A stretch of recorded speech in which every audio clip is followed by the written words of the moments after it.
City India news Telugu, ఇది చీకటి వెలుగు. 10 సంవత్సరాల తర్వాత మా కాంగ్రెస్ ప్రభుత్వం వచ్చిన వెంబడే ఎస్సీ సప్లాన్ నిధులను విడుదల చేయడం జరిగింది. ఆ ఎస్సీ సప్లాన్ నిధులతోటి ఈరోజు మహబూబ్ నగర్ మండలంలోని ప్రతి గ్రామంలో కూడా డెవలప్మెంట్ వర్క్స్కి ఈరోజు శంకుస్థాపన చేసినాం. కేవలం మన మండలానికి, మహబూబ్ నగర్ మండలానికి 6 కోట్ల రూపాయలతోటి ఈ ఎస్సీ సప్లాన్లో నిధులను కేటాయించుకున్నాము. ఎస్సీ వాడలల్లా, ఎస్సీ బస్తీలల్లా, ఎస్సీలు ఉండే ప్రాంతాలల్లా టోటల్గా సీసీ రోడ్లు కావచ్చు, డ్రైనేజ్ వర్క్స్ కావచ్చు, అవన్నీ కూడా చేస్తూ ఉన్నాం. గ్రామాలకు పోయినప్పుడు మా కాంగ్రెస్ ప్రభుత్వం ఇప్పటిదాకా ఇస్తున్న సంక్షేమ పథకాలన్నీ వాళ్ళకు చెప్తా ఉన్నాం. ఎవరెవరి పేర్లు రేషన్ కార్డు కోసం శాంక్షన్ అయినాయి, ఇంటి కోసం శాంక్షన్ అయినాయి, తర్వాత రైతు భరోసా కోసం ఎవరెవరికి వచ్చినాయి, ఆత్మీయ భరోసా ఎవరెవరికి వస్తున్నాయి, వాళ్ళందరికీ కూడా చెప్తా ఉన్నాం, వాళ్ళకి ఎక్స్ప్లెయిన్ చేస్తూ ఉన్నాం. ప్రతిపక్షాలు చేస్తున్న అర్థం పర్థం లేని విమర్శలకు వాళ్ళే జవాబు చెప్తా ఉన్నారు. 10 సంవత్సరాల్లో ఏమి కాలేంది, కాంగ్రెస్ ప్రభుత్వం వచ్చినాక గ్రామాన అధికారులు 1కి 2 సార్లు వెళ్ళి లెక్కలు తీసుకొని ఇల్లు లేని వాళ్ళు ఎవరెవరు ఉన్నారో మొత్తం కూడా పేపర్ల మీద రాసుకొని కంప్యూటర్లో లెక్కించుకున్నారు. దాంట్లో డబ్బులున్న వాళ్ళు, బంగ్లాలు ఉన్న వాళ్ళ పేర్లను తీసేసి ఎవరైతే నిజంగా పేదవాళ్ళు ఉన్నారో వాళ్ళందరికీ కూడా ఎలిజిబిలిటీ లిస్టులో వాళ్ళ పేర్లు పెట్టినాం. వాళ్ళందరికీ 3 విడతలుగా వాళ్ళకు ఇండ్లు ఇవ్వబోతా ఉన్నాం. పక్కన పోతన్పల్లి గ్రామంలో మొదలు ముగ్గులు పోసుకొని అక్కడ ఇండ్లు మొదలైనవి. దాని తర్వాత ఈ కోటకదిర గ్రామం, మిగతా గ్రామాల్లో కూడా మొదలు కాబోతూ ఉన్నాయి. ఈ 1-2 నెలల్లో గ్రామాల్లో చాలా మందికి మొదటి విడతగా ఇల్లు శాంక్షన్ అయిన ఇండ్లు వాళ్ళు ముగ్గు పోసుకోవడానికి అధికారులు వాళ్లకు అనుమతి ఇస్తే ఆ 15-20 రోజుల్లో ఆ పని మొదలు కాబోతా ఉంది. కాబట్టి ఈరోజు మహిళలందరికీ కూడా చెప్తా ఉన్నాం, రైతులందరికీ చెప్తా ఉన్నాం, ఓపిక పట్టండి. అన్ని సంక్షేమ పథకాలు వాళ్ళ ఇళ్లకు చేరేటట్టుగా మేము ప్రయత్నం చేస్తున్నాము, ఒక్కొక్కటిగా చేరవేస్తూ ఉన్నాము. కొంతమందికి తెలియని వాళ్ళకు కూడా సంజాయించి చెప్తా ఉన్నాం. మహిళా సంఘాలు కావచ్చు, తర్వాత ఉపాధి హామీ కూలీలు కావచ్చు, లేదా రైతు కూలీలు కావచ్చు, రైతులు కావచ్చు, ఇల్లు లేని వాళ్ళు కావచ్చు, రేషన్ కార్డు కావాలనుకున్న వాళ్ళు కావచ్చు, వాళ్ళందరినీ కూడా పిలుచుకొని మాట్లాడి వాళ్ళకి ఏమేమి మేము చేస్తూ ఉన్నామో, చేయబోతూ ఉన్నామో, వాళ్ళ లిస్టులు ఎక్కడెక్కడ ఉన్నాయి, ఎంతమందికి వస్తున్నాయి ఈ గ్రామాల్లో అని చెప్పి పబ్లిక్గా చెప్తా ఉన్నాం. ఇది ఒక ప్రజా ప్రభుత్వము, ప్రజల దగ్గరకు వచ్చే వాళ్ళ సమస్యలను విని పరిష్కరించే ప్రయత్నం చేస్తూ ఉన్నాం. ఇప్పుడు ఎండాకాలం వస్తూ ఉంది. పోయినసారి ఎండాకాలం వచ్చినప్పుడు కూడా ఏ గ్రామంలో కూడా నీటి ఎద్దడి లేకుండా త్రాగునీరు అందేటట్టుగా చర్యలు తీసుకున్నాం. 1 కోటి రూపాయలు కేవలం నా నియోజకవర్గంలోనే బోర్ల కోసం ఖర్చు పెట్టినాం.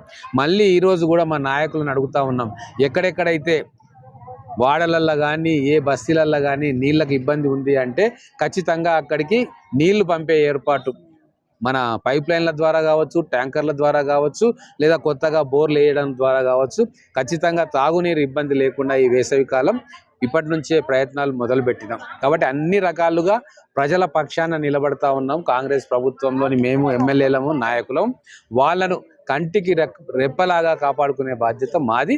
ఆ ప్రకారంగా వాళ్ళు కూడా అంతే ఆనందంతో హర్షం వ్యక్తం చేస్తూ ఉన్నారు. చిన్న చిన్న సమస్యలు ఉన్నాయి, ఒకటేసారి అన్ని సమస్యలు కూడా పూర్తి కావని వాళ్ళు కూడా అర్థం చేసుకుంటున్నారు. వాళ్ళకున్న సమస్యలను మాకు ఇస్తే రాసుకుంటున్నాం. ఎలక్ట్రిక్ ట్రాన్స్ఫార్మర్లు కూడా రైతులు అడుగుతూ ఉన్నారు, వాళ్ళకి ఇమ్మీడియట్గా శాంక్షన్ చేస్తూ ఉన్నాం. డీడీలు కట్టని లేని వాళ్ళని డీడీలు కట్టిస్తూ ఉన్నాం.